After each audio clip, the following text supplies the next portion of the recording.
and having our 105th agricultural show under the theme Enhancing Agricultural Productivity, Managing Climate Change.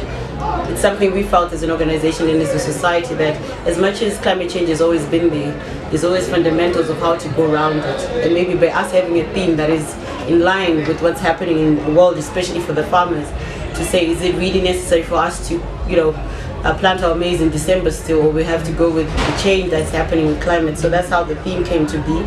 Looking at our entries, we're quite pleased because when you look at the agricultural produce section, we have an increase of about 47%.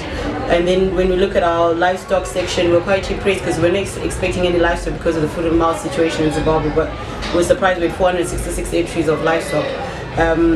Going down to our home industries, so though our home industries is where you'll see your mothers doing their knitting, their crocheting, and you'll find that maybe not many people are now into those hobbies.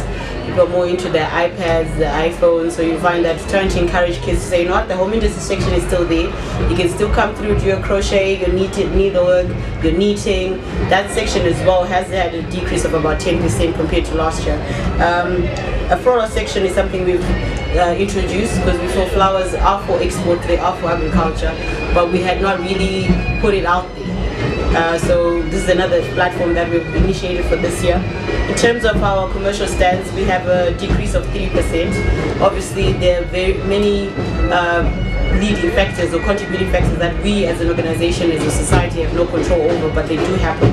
So that's exactly why we have that 3%. But in terms of space taken up, we're quite happy because our space that we've taken up for this year is actually more than last year, when we have a 70,000 square meter take up, which is about 56% increase from last year. And when we talk of space taken up, we're talking about space that has been exhibited.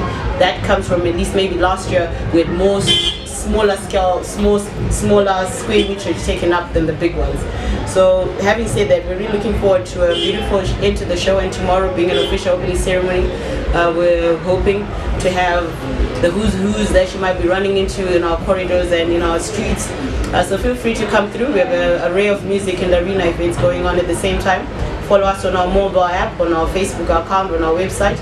They're all linked to Zimbabwe Agricultural Society. So our website is www.zas.co.zw. Look forward to a safe and very productive show. We really appreciate if the families know that, Saturday's hectic day. Make sure your children are tagged when they're getting in. Make sure they tag the number of the person who's in the showground and someone else who's not in the showground, in case the network doesn't go through. And we'll try our best to make sure all families are reconciled together and we have a less and safe and happy show.